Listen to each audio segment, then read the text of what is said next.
his confident communicator. Then did 5 speeches from the entertainment manual. Tonight, he's going to talk about enjoying jazz. No? John.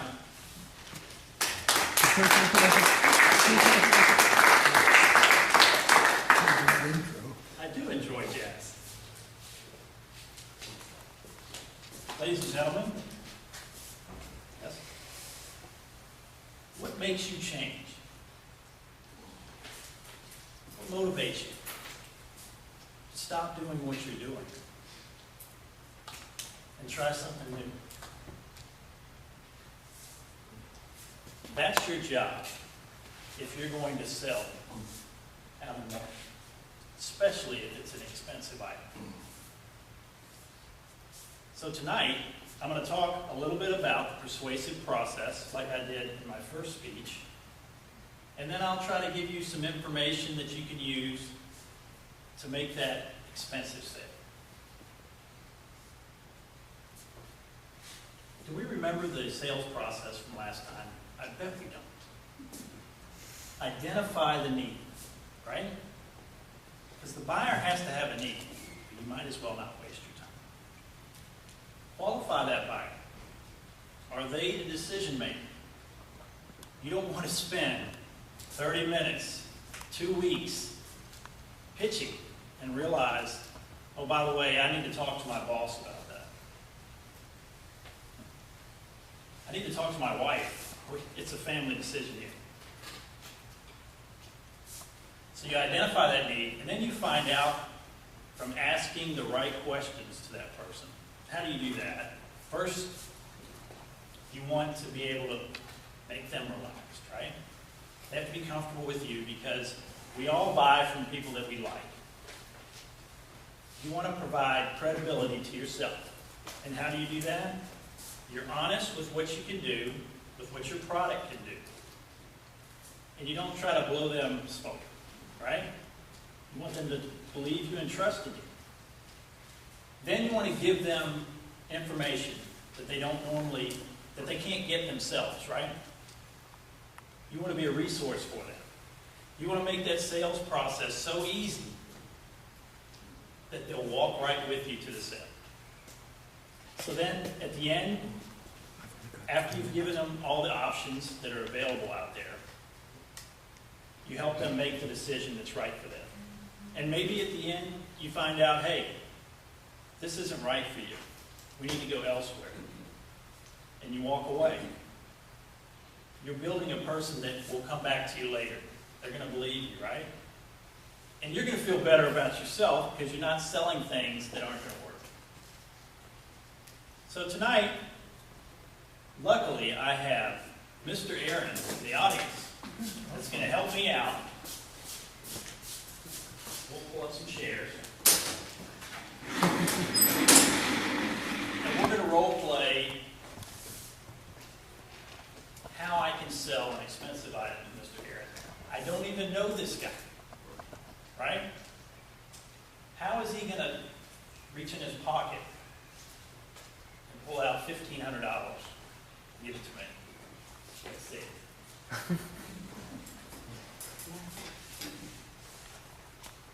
Aaron, I appreciate you allowing me to come to your house and speak. I know that you called me about getting in shape. And I know that's important to you. And I wanted to start out first by saying, are you married? Do you have kids? Married, kid on the way. Really? Yeah. First kid. First kid. So, are you going to have a lot of time to make this change as well? Well, time's coming up, so I want to be in good shape for the baby when the baby gets here. Is that your primary motivation? To be around for this kid and be able to, I guess, participate as a healthy adult? Maybe as they get older, be able to play basketball with them? Absolutely. Just get to play sports and be part of their lives and be active and not sitting on the couch. Tell me a little bit about your childhood. What kind of activities did you like to do back then? I was a Boy Scout, so I did a lot of camping, a lot of outdoors activities. I was in the track team in high school, so I ran a lot, and then started down the path of learning about the military to eventually go in and have a career in the military. That's great.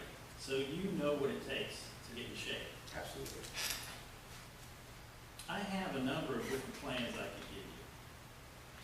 I happen to think that you're going to have the motivation. There's 3 different techniques that I usually give with people. Someone that is not motivated really might need a personal trainer, Sure. right? That's going to go in there and push them and get them to where they want to be. I don't see you needing that. I think you can do this on your own. How does that sound to you? Do you feel like you'll have the motivation to work out and get where you want to be? I think I have the motivation. I don't know if I have all the knowledge. Is there something that you're looking for at the end of this to say, yes, I'm in the shape that I want to be in? The waistline. Oh, the 6-pack. Okay, that's great. You know, I'm an older guy, and I've been wanting a 6-pack for all my life. I got one in the fridge. I've seen it too. My son actually has one. He's in college, and he did say the only way to have a 6-pack is to not drink 6-packs. Right. So we're going to probably need to step up that fitness level if you want to get to that level, because that's the last thing that leaves the man's body is the fat on his belly. I'm thinking 2 options here. I like a group fitness center for someone like you that can come in and you can do your free weight work. You can do dumbbells, you have a pool, you have basketball, but then you have a series of classes. And the classes, you may walk away from them at the start because we're men, right? There's women in there working.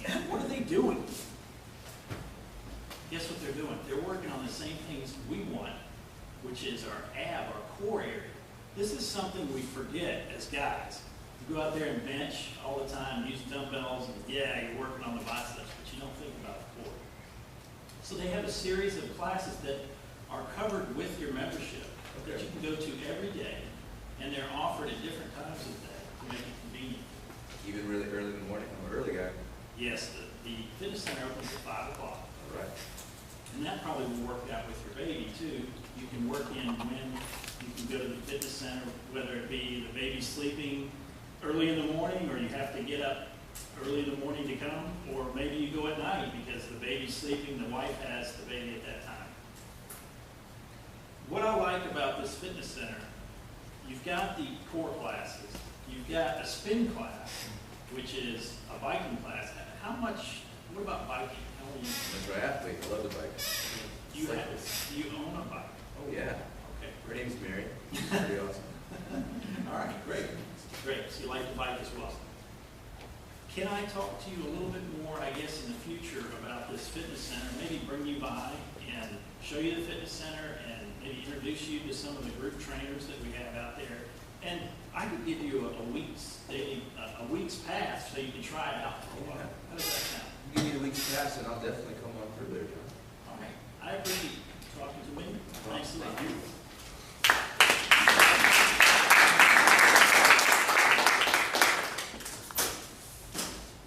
All right, now comes the fun part. What did I do well at the start in getting him to talk? Is there any techniques you can think of that I might have been able to learn some better information from Aaron to make a good decision? Frank. John, you know I'm always hesitant to speak out in situations like I know this. you are. You're very passionate. You gave us a wonderful intro, perfect short pauses. Then you sat down with Aaron, started selling him, and crossed your arms and kept them that way for 1.5 minutes or 2 minutes. Very, very off-putting. This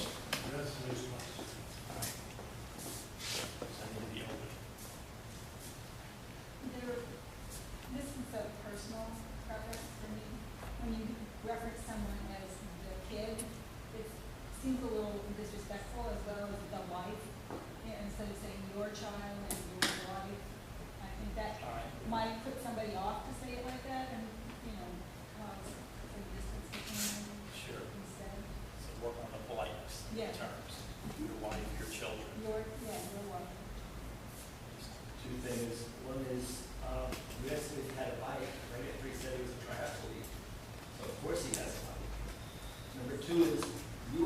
telling him what he needs to do instead of having him tell you what he needs to do.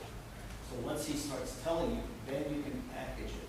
But you were telling him about spin class and all this, he may not have any interest in that. Sure. So I need to find out more about his activities that he He should be telling you what he needs. Coming from a salesperson myself, I would focus on trying to have the conversation a little more natural rather than a little scripted, like from one question to the other to the other. Okay, great. My college days as a burglar alarm salesman, you were told when you walk in that door, always ask for a glass of water. Because that makes you a human being, makes the client you pursue a buyer more relaxed. Gotcha. So do things that puts them at ease, that makes you part of their family. They offer you Coke or tea or anything like that, say no, may I have a glass of water? But whiskey will make it more interesting.